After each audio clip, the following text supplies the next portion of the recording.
સુરત જીઆઈડીસીમાં મૃતક યુવાનના PM report ચોંકાવનારો ખુલાસો। આરોપીએ 2 વખત સૃષ્ટિ વિરુદ્ધનું કૃત્ય આચર્યા બાદ મોઢું દબાવતા મોત 2 મહિના પહેલા જ યુપીથી સુરત આવ્યો હતો।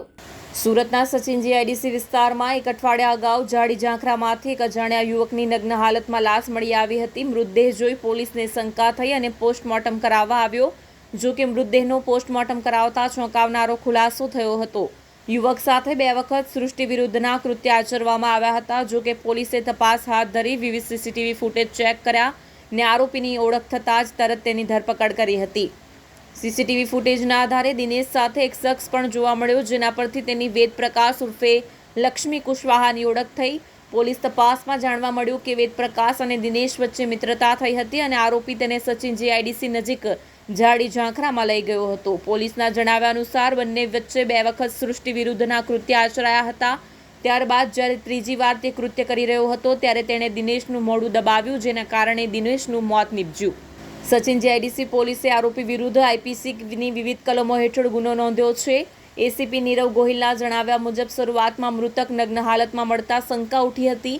પોસ્ટમોર્ટમ કરાતા ખબર પડી કે તેની સાથે સૃષ્ટિ વિરુદ્ધનું કૃત્ય થયા હતા। સીસીટીવી ફૂટેજ અને તપાસના આધારે પહેલા મૃતક અને બાદમાં આરોપીની ઓળખ થઈ। પોલીસની પૂછપરછમાં વેદપ્રકાશે સ્વીકાર્યું કે 2 વખત દિનેશ સાથે કૃત્ય કરાયું હતું અને ત્રીજી વખત જ્યારે તે ફરી એ જ કરતૂત કરી રહ્યો હતો ત્યારે તેણે દિનેશનું મોઢું દબાવી દીધું, જેના કારણે તેનું મૃત્યુ થયું હતું।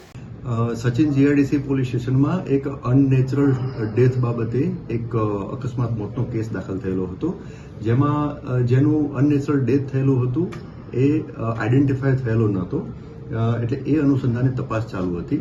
જે રીતના મરણ જનાર જે હાલતમાં મળી આવેલો હતો, એટલે કે નગ્ન અવસ્થામાં મળી આવેલો હતો અને ઓળખ એની થયેલી નથી, તો આ બાબતે સૌ પ્રથમ તો ઓળખ એની થાય એ બાબતમાં સ્થાનિક પોલીસ તરફથી પ્રયત્નો કરવામાં આવેલા હતા અને સાથે સાથે એ ડેડ બોડીની આજુબાજુ કોઈ એવિડન્સ કેસના લગત મળી આવે તો એ પ્રાથમિક તબક્કાની તપાસમાં એ બધું આવરી લઈ અને તપાસ હાથ ધરવામાં આવેલી હતી।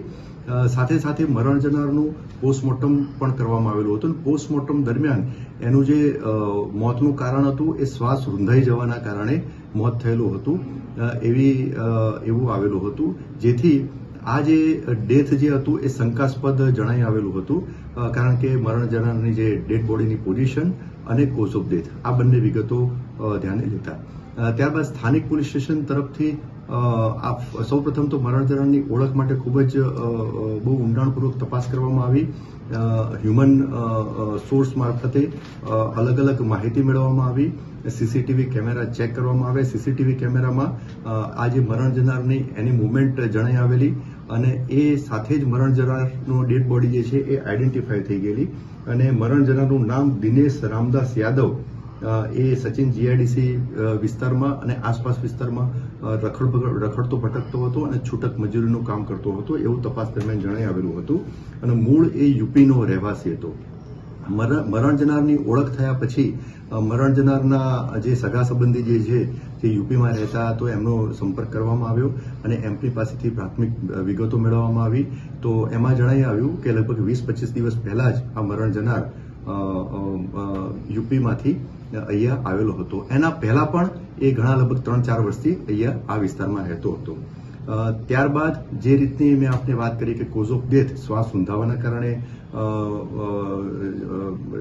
થયેલું હતું, એમનું મોત થયેલું હતું અને સાથે સાથે એ નગ્ન અવસ્થામાં મળી આવેલો હતો, જેના કારણે એક સૃષ્ટિ વિરુદ્ધનું કૃત્ય થયેલાનું પણ પ્રાથમિક જણાઈ આવતું હતું, જેના કારણે આ જે મોત હતું એ શંકાસ્પદ જણાઈ આવતું હતું, જેથી સ્થાનિક પોલીસ દ્વારા આ બાબતે ઊંડાણપૂર્વક ફરીથી તપાસ ચાલુ રાખવામાં આવી અને સચિન જીઆઈડીસી પોલીસ સ્ટેશન અને સચિન પોલીસ સ્ટેશન વિસ્તારમાં લગભગ 700 થી 800 સીસીટીવી કેમેરા અલગ અલગ સ્થળના ચેક કરવામાં આવેલા, સ્પેસિફિક ટાઈમના ચેક કરવામાં આવેલા અને એમાં જે